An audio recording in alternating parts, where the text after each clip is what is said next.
प्रीति कर लेती हूँ, बीजेपी की प्रवक्ता प्रीति जी। चलिए, कम से कम जेडीयू और आरजेडी की सरकार ने 17 साल का जो वनवास काल था उसे खत्म तो कर दिया, क्योंकि आप पर भी सवाल तो ये बनेगा ना कि आप भी बिहार की सरकार में रहे हैं, आपने कभी इन्वेस्टर समिट जैसी कोई पहल नहीं की। दिव्या जी, सबसे पहले तो मैं 17 वर्षों से जो बिहार में औद्योगिक मरुभूमि जो हो गई थी उस पर आशा की एक किरण और आशा की एक बूंद डालने के लिए इन्वेस्टर्स समिट के माध्यम से जो बिहार सरकार ने प्रयास किया है, मैं सबसे पहले तो उसके लिए मैं बधाई देना चाहती हूँ सरकार को। साथ ही मेरा प्रश्न भी है बिहार सरकार से कि इन 17 वर्षों में आपने इस बिहार को औद्योगिक रूप से एक क्रांतिकारी कदम उठाने के लिए, उसको औद्योगिक क्रांति लाने के लिए आपने ऐसा कोई प्रयास नहीं किया अभी तक। और 17 साल पहले की भी मैं बात करूंगी, 33 ईयर्स की मैं बात करूंगी कि जो उद्योग लगने क्यों चाहिए, क्योंकि किसी भी राज्य का विकास तभी संभव है जब वहां पर उद्योग धंधे लगे, लोगों को रोजगार मिले और उससे इंफ्रास्ट्रक्चर के साथ साथ इकोनॉमिक डेवलपमेंट भी होता है, जो कि आपके आर्थिक विकास दर को बढ़ाता है। और बिहार राज्य इस मामले में अछूता रहा है। यहाँ पर कभी भी आज तक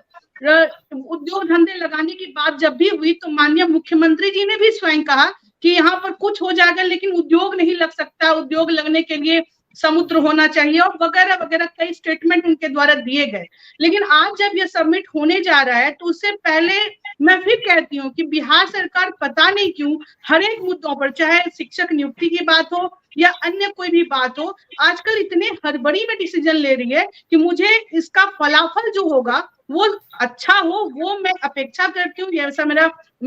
सरकार से अपील भी करती हूँ कि अच्छा हो, लेकिन मुझे इसमें संशय दिखता है। क्योंकि आप यह देखिए कि कोई भी इन्वेस्टर्स जब यहाँ क्यों आएंगे, यहाँ पर सबसे पहली बात तो उन्हें कोई सस्ती दर पर व्यवसायियों को कोई रियायत नहीं दी जाती बिजली दर में। अन्य राज्यों की बात करिए तो वहां पर जो इन्वेस्टर्स होते हैं, जो उद्योगपति होते हैं, उनके लिए सस्ते दर पर बिजली प्रोवाइड कराई जाती है। दूसरा, लॉ एंड ऑर्डर की समस्या होती है कि कोई भी उद्योगपति जब 200-300 करोड़ के प्रोजेक्ट जब यहाँ लगाएंगे तो वहां पर लॉ एंड ऑर्डर कैसा है, क्योंकि बहुत लोग होते हैं ऐसे जो कि अब उनको थ्रेट देंगे, उनसे लेवी वसूलने के लिए आ जाएंगे, तो पुलिस प्रशासन सरकार का उनको कितना संरक्षण मिलता है, ये वातावरण शुरू से कैसा रहा है, यह बहुत आवश्यक है। और सबसे इंपॉर्टेंट यह बात है कि सरकार का रुख इनके लिए कितना सकारात्मक है, सहयोगात्मक है। तो मुझे लगता है कि तीनों ही पहलू पर बिहार बहुत पीछे जा चुका है और अभी यहाँ के इतने लोग दूसरे कई उद्योगों में बिहार के लोग, बिहारी जो हमारे हैं,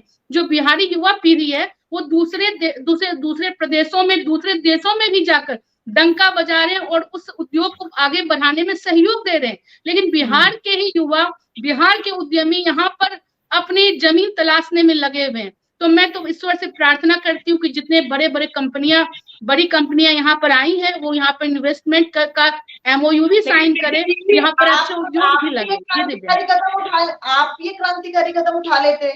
दिव्या जी, मैं अपनी बात आगे बस मैं आपके सवाल का जवाब देने जा रही थी। और आप यह देखिए कि इस NDA कार्यकाल में जब उद्योग मंत्रालय भारतीय जनता पार्टी के समक्ष आया तो पहली बार एथेनॉल नीति को यहाँ पर लागू कराया गया, कई एथेनॉल फैक्ट्रियों को लगाया गया, बड़े बड़े यहाँ पर उद्योगपति आने शुरू हो गए। लेकिन फिर यहाँ से जब NDA गठबंधन टूटा, फिर राजद फिर शामिल हुआ और इस प्रकार से जो एक सुगबुगाहट और पूर्व का जो यहाँ पर अनुभव रहा है लोगों का, जो कि उद्योगपतियों को सरेराह लूटा जाता रहा है, उनको थ्रेट दिया जाता रहा है, उनके साथ अत्याचार होते रहे इस बिहार में, तो यहाँ पर लोग आने से बहुत कतराते थे। लेकिन आपको मैं याद दिलाती हूँ कि अभी आप जब केंद्र की एथेनॉल जब नीति आई तो बिहार में अभी कितने 2 एथेनॉल प्लांट का माननीय मुख्यमंत्री जी ने उद्घाटन किया। और वो कब हुआ, जब भाजपा इस उद्योग मंत्रालय का कमान जब संभाली थी। और मैं समझती हूँ कि आप सब लोग सहमत भी होंगे इससे। तो हमारी सरकार और भारतीय जनता पार्टी,